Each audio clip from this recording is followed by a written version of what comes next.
If you've been following the EU movement, you probably know our main goal is to get the Legends timeline continued as an alternate universe separate from the current canon timeline. We want the Star Wars universe we love so much to keep having content added to it. It's pretty much the main thing I focus on, but there are other things that I think Lucasfilm could do to improve Star Wars besides continuing the EU. A wish list of what I want to see come from Lucasfilm could go on forever, so that's why I wanted to focus on things that would be easy to achieve, but would make me extremely happy to see. Number 1. Unabridged audiobooks of older EU books. I love listening to videos and podcasts on my phone.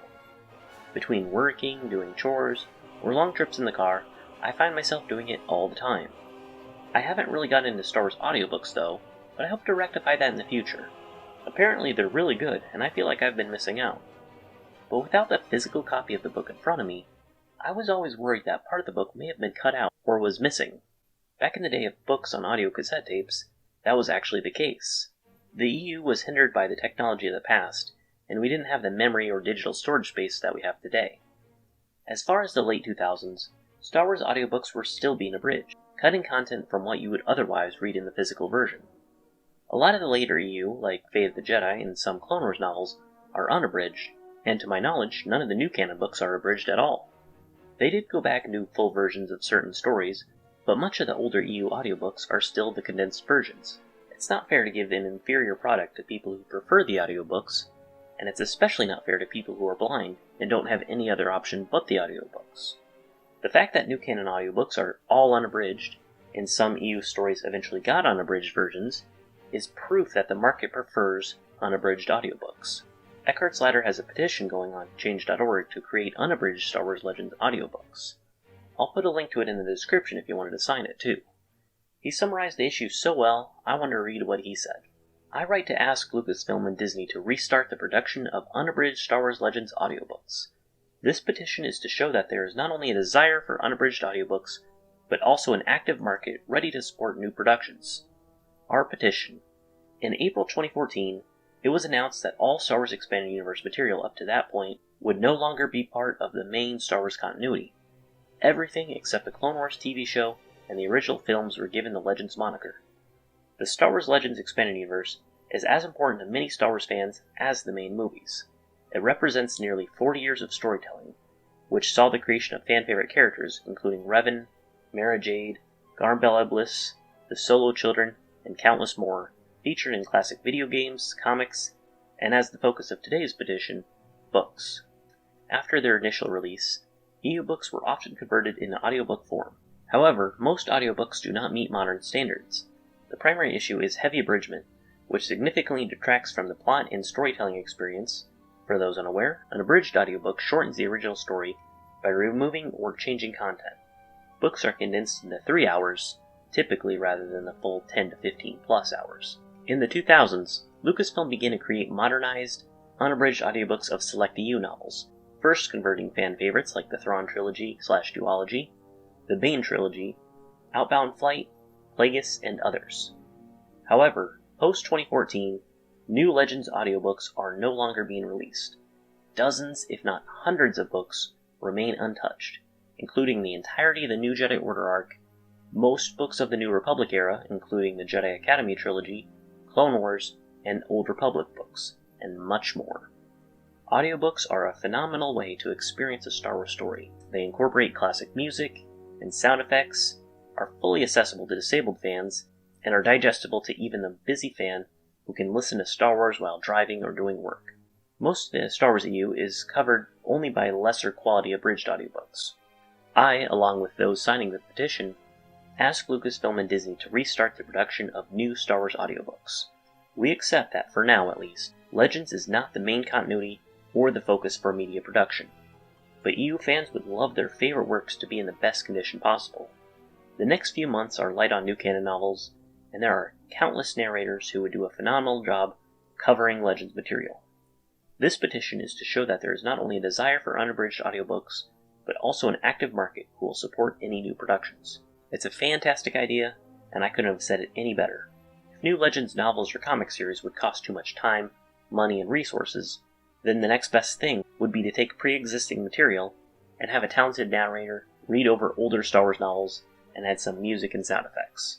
You can even market it as a brand new release, because technically it would be. Number 2. Release older Star Wars games on PC and consoles. There are tons of classic Star Wars video games that we all played and have fond memories of. Many of these games are what got people into the expanded universe in the first place. Some of them you can purchase digitally for PC and Mac on Steam and GOG.com. As for consoles, you can buy some of the Star Wars games off their respective eShops as well.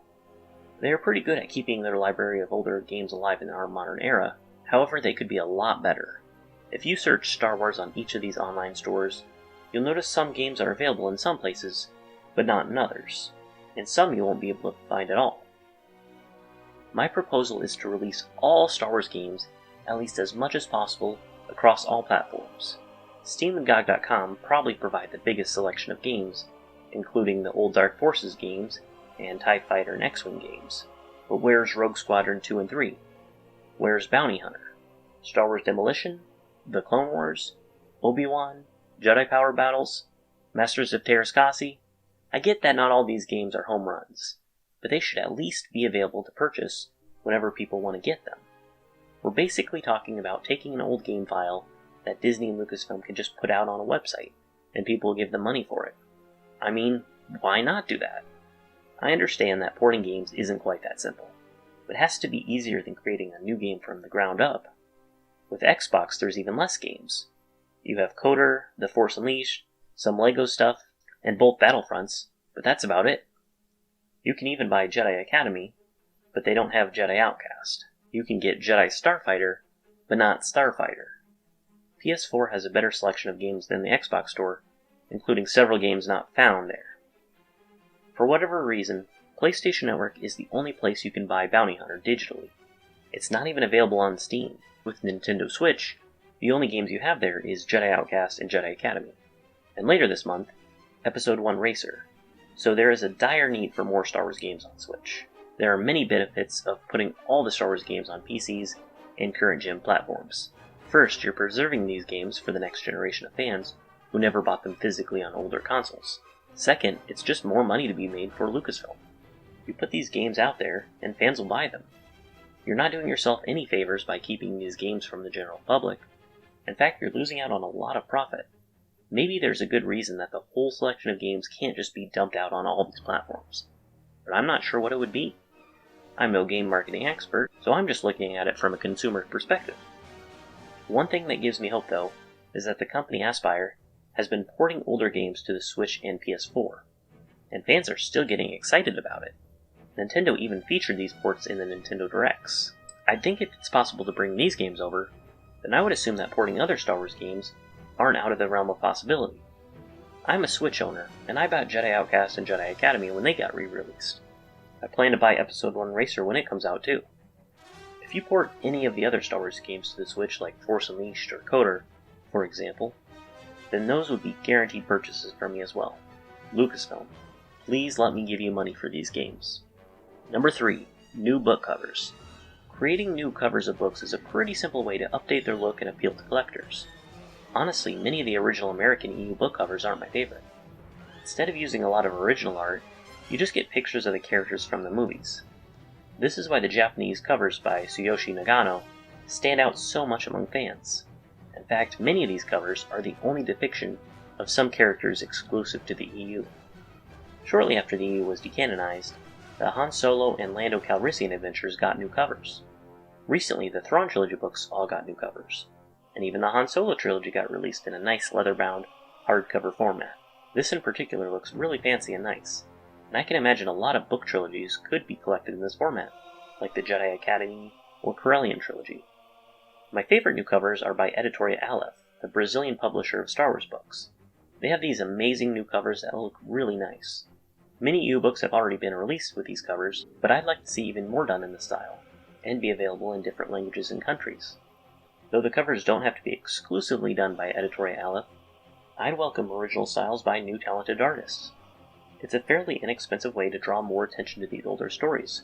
With new exciting artwork, it doesn't require the time, money, and resources to create brand new Legends books. Number 4. Re-releasing harder to find EU stories. Tracking down physical copies of more obscure stories can often be really challenging. you'll likely find yourself trying to purchase them secondhand off eBay or a used bookstore, if they're even available at all. Sure, Star Wars books will be around forever. They are constantly reprinting the popular adult novels, and you can easily pick them up from bookstores around the world.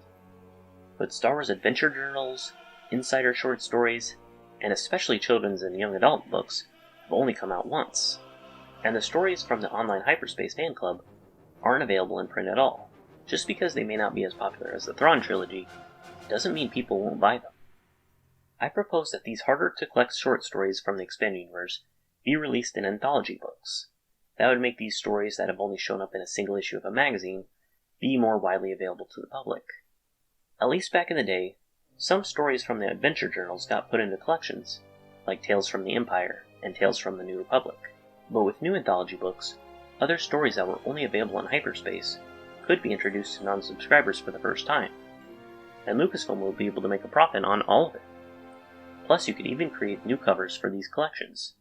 As for kids and YA Star Wars books like Jedi Apprentice or Jedi Quest, for example, I'm genuinely surprised that Scholastic hasn't been reprinting these books constantly. Star Wars has and always will be popular with kids, so I don't understand why they don't keep these books in print. These days, kids won't be able to walk into a Barnes & Noble and pick up a book about Jason and Jaina's adventures in the Jedi Academy, and that makes me a little sad. Adult novels and comics aren't the only Star Wars media that deserve to be reprinted. Number 5. Legend short stories in Star Wars Insider. And speaking of those short stories found in Star Wars Insider, I want to see the occasional Legend short story appear within the magazine. The point of this video wasn't to name specific story ideas of how Legend should continue, so I won't go into detail on what Legend short stories could pop up. But if we are going to have Legends continue in ways that won't supposedly outshine or compete against the new canon, then having a 2 or 3 page tale show up within Star Wars Insider would be the best way to do it. You don't have to commit a lot of resources like you would to create a brand new book, comic, game, or series. You can just have someone write a short little narrative in the magazine, which was going to be printed and distributed anyway. I'm not saying that all Insider short stories should only focus on Legends. Not at all. I'm saying you can mix them in. For example, in 5 months' time, you get 5 issues of Star Wars Insider, each with a short story. For 4 of those issues, you can have a short story that falls in the continuity of the new canon. Or for 1 of those issues, you can have someone explore the original EU and write something about that. You can even use the Legends label above the title, like they do with the books, so nobody will question if they're reading a story from the EU or the new canon. This will expose more people and subscribers of Insider to the expanded universe, which for some, maybe they only really paid attention in the new canon. Perhaps what they read interests them and they'll start reading and collecting Legends books. Likewise, you'll get EU fans picking up and collecting issues of Star Wars Insider again, giving Lucasfilm more money, and considering that the story is only a small part of the magazine, EU fans will be buying material that is 99% focused on the new canon. So it's a win-win. Number 6. Bring back Star Wars Tales. With the Star Wars rebooted canon, things don't feel as fun as they did with the EU. Back then you could have light-hearted mini-stories that didn't have to connect with anything, like with Star Wars Tales, a compilation of short comics by Dark Horse. Like with the Insider stories, they were often a couple of pages long. Some were canon, most weren't, and just made for fun. I want to see Star Wars Tales come back. Though they weren't the highest quality stories, you could tell that the artists had fun making them, and I want more of that, as well as experimentation with different styles, and exploring eras of Star Wars that we can enjoy glimpses of, rather than deep dives within a novel or comic run. I also feel like people having fun working on Star Wars is what's missing from Lucasfilm these days, and everything has just the feel that it's come off this mass-produced assembly line. Tales coming back might help with creators that just want to do a fun mini-comic about whatever they want, and flex their creative muscles. However, Star Wars Tales originally bred some confusion among people that weren't paying attention, and treated all of Tales as 100% canon, which is why people still use Skippy the Droid to bash the EU. In order to combat that problem, I would propose the same thing I did with the Insider short stories.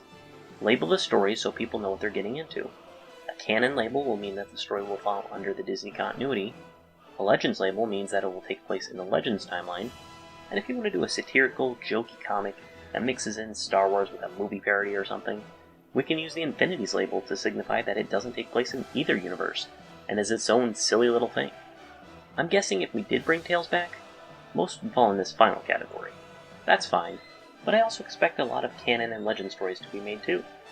Individual issues of Star Wars Tales would likely have a mix of canon, legends, and infinities, so canon fans buying them will get some exposure to the original EU canon, and legends fans will get some exposure to the new canon.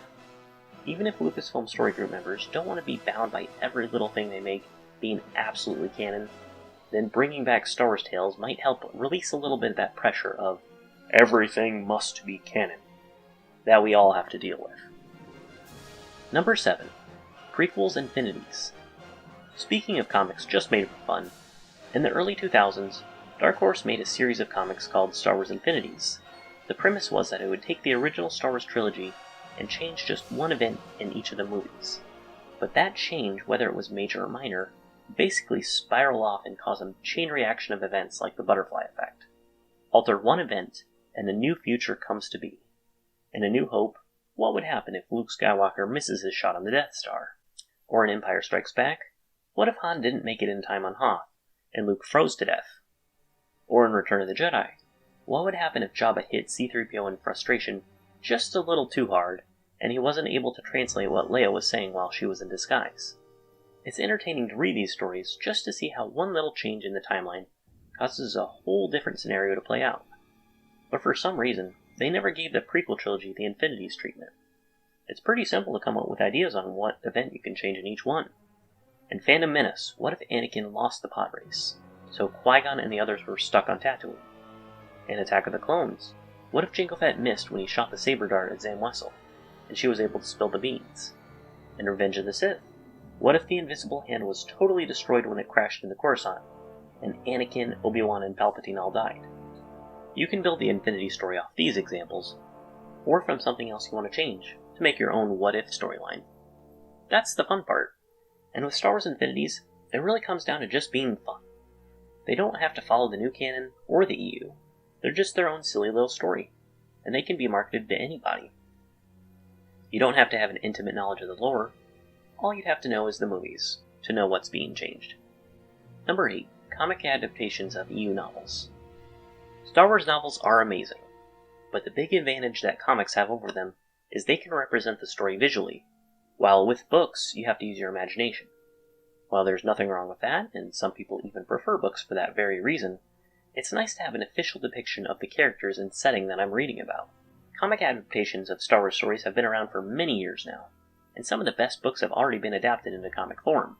The Thrawn Trilogy got made into comics, Han Solo at Star's End, Splinter of the Mind's Eye, Shadows of the Empire, The Force Unleashed, and others. Though there's already been quite a bit that's already been made into comics, I think we could still get way more. For example, we could get the X-Wing books made into comics. Due to their names alone, the Revan and Darth Plagueis novels would be very popular comic adaptations. Man, the Republic Commando novels would be good. The Han Solo trilogy by A.C. Crispin would be cool. If you're really feeling ambitious, you could do Legacy of the Force, or Fate of the Jedi. Honestly, I could list just a ton of EU novels they could potentially turn into comics, but we'd be here all day. And if you're really clever about it, the comic could have extra scenes that weren't in the novel, maybe to show what is happening with another character, while the novel it was based on was focusing on someone else. This would give more value to the comic, as it would provide new content rather than just being a direct copy of the novel. Some examples of this happening are Shadows of the Empire and Force Unleashed 2, which weren't one-to-one adaptations and showed what was happening with some of the side characters as the events of the main story played out. Funny enough, both of those examples are video game multimedia project tie-ins, and the side character being expanded upon in both those comic adaptations was mostly Boba Fett. If Lucasfilm didn't want to make the full effort to make a brand new Legends comic from scratch, taking the story outlines from a pre-existing book and just drawing that on a page would probably be the next best and easiest thing to do. Even the new canon is still doing comic or manga adaptations of their novels, so a comic adaptation of a Legends book wouldn't be too out there of an idea. Number 9. Tie in TCW to better fit within the EU. One of the great things that I love so much about the EU is how authors would tie into each other's work, while people in charge of continuity would direct them on what they could and could not do inside their books, as to keep the universe structured cohesively. The expanded universe functioned like this for many years, and while there was the occasional contradiction or plot hole, For its massive size, the EU was treated very carefully to keep it whole and consistent. So it was a real shame when Dave Filoni's Clone Wars show came out and screwed all that up. In case you were wondering why so many EU fans dislike this show, it's because Dave Filoni disrespected the established lore that came before to make a show that probably did more harm than good in regards to Star Wars canon. The show itself is okay, extremely overrated if nothing else, and if it came out after the Disney reboot, I wouldn't even think about it. The problem is that 6 seasons of content came out while the Expanded Universe was still canon. The term Expanded Universe is now kinda synonymous with the continuity before the Disney reboot. Back then it literally just meant the content that expanded the universe beyond the 6 movies. That included the Clone Wars. The tragic thing is, I think it could have been a lot better if it built itself between other stories in the EU while adding new content of its own. But unfortunately, it decided to enter the cohesive structure of the EU in wrecking ball form. I won't get into all the contradictions, but Anakin's knighthood date was shifted around, characters who already had confirmed deaths were given new ones, and characters had their backstory, species, and personality changed for seemingly no reason, just to name a few. A lot of EU fans choose to either ignore TCW outright, or just headcanon it to be some kind of fictional hollow series within the EU. I don't like either of those options, because it seems cheap to just disregard part of the EU just because it's convenient. It's not like the current Lucasfilm story group has a better answer either. If you were to ask them about how to resolve a contradiction between TCW and the EU, they'll likely just tell you to go with whatever TCW says and ignore the EU because TCW is technically a higher level of canon. And I don't like that option either. And I'll tell you why. Back in the day, when Attack of the Clones was released, it seemed to contradict Boba Fett's origin story as told in the Expanded Universe. It seemed to be an irreconcilable contradiction too. But talented continuity editors such as Leland Shee, Daniel Wallace, and Abel G. Pena found ways to make both Boba Fett's original origin story in The Last One Standing short story and his new origin story from the Attack of the Clones both fit in the same continuity. I believe something similar could be done to adapt TCW into the rest of the EU. The Expanded Universe material coming out from 2008 to 2014 were already trying to make them fit together. Was it perfect? Far from it. But you can blame Dave Filoni for his lack of care for continuity compared to the hardworking writers in the EU. Trying to carefully retcon the other inconsistencies created by TCW would be a tough job, and Leland Shee would admittedly have a tough task ahead of him. But he has done stuff like that in the past regarding the EU, so I believe the story group could do it if they set their minds to it. Number 10. Release George Lucas's sequel treatments. I always said I wasn't going to do any more, and that's true, because I'm not going to do any more. But that doesn't mean I'm unwilling to turn it over to Kathy to do more. Mm-hmm. I have story treatments of 7, 8, and 9, and a bunch of other movies, and obviously we have hundreds of books and comics and everything you could possibly imagine. So, I sort of moved that treasure trove of stories and various things to Kathy, and I have complete confidence that she's going to take them and make great movies. As admitted by George Lucas himself, and by Disney president Bob Iger in his biography, the Disney Star Wars trilogy did not follow George Lucas's outline for a Star Wars sequel trilogy.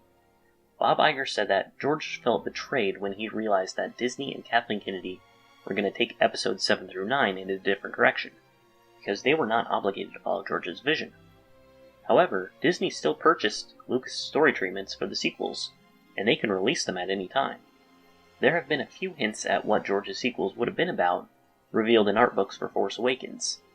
Allegedly, some of George's ideas were used in the movie, but it was different enough that George was disappointed by how much they were diverging from his vision. I've thought about what a different version of Episode 7 would look like, mainly one that would follow the Expanded Universe. And though apparently George's sequel ideas wouldn't follow the EU, I still want to know what they would be like, as I would personally consider George's ideas for Episode 7 more canon than what Disney ultimately came up with. I think Disney should release George's story outlines for Episodes 7 through 9, and I think they could do it in a number of ways, if they wanted to profit off its release. In 2013, Dark Horse made a comic series called The Star Wars, where they took George Lucas's original script for the first Star Wars movie and turned it into an Infinities comic. Another thing they could do is adapt them into a novel, the same way Splinter of the Mind's Eye was written as a low-budget sequel to A New Hope. Whether you decide to adapt it into a book or comic, You could possibly reach out to George Lucas and have him work with writers and artists to put together a narrative that better follows his vision on what the Star Wars sequel should look like. At the end of the day, a whole lot of people were disappointed with Disney's trilogy, so releasing a George Lucas version of the sequels in book or comic format would sell millions and millions of copies. But even if you don't want to do all that work, I'd be perfectly happy with the outlines being posted online. Ichibaka has made a great video on the whole topic about the George Lucas story treatment, and he goes in a lot more depth on the topic, so I highly recommend that you check it out. I'll put a link to it in the description. And he has also created an online petition asking Lucasfilm to release the story treatments. If you'd like to sign it, I'll put a link in the description for that one as well. If Lucasfilm wants to get on my good side, they would continue to create stories in the Legends continuity. However, even though I think it would be worth it for them, I understand that would take a lot of work. If they chose to do some of the things on this list that are easier to accomplish, or more attainable, and wouldn't require as much time, money, or effort, then I still would be pretty satisfied. What about you? What improvements or things would you like to see come out of Lucasfilm? Whether you have been happy or disappointed with Lucasfilm lately, what do you want to see them do that would help them win you over?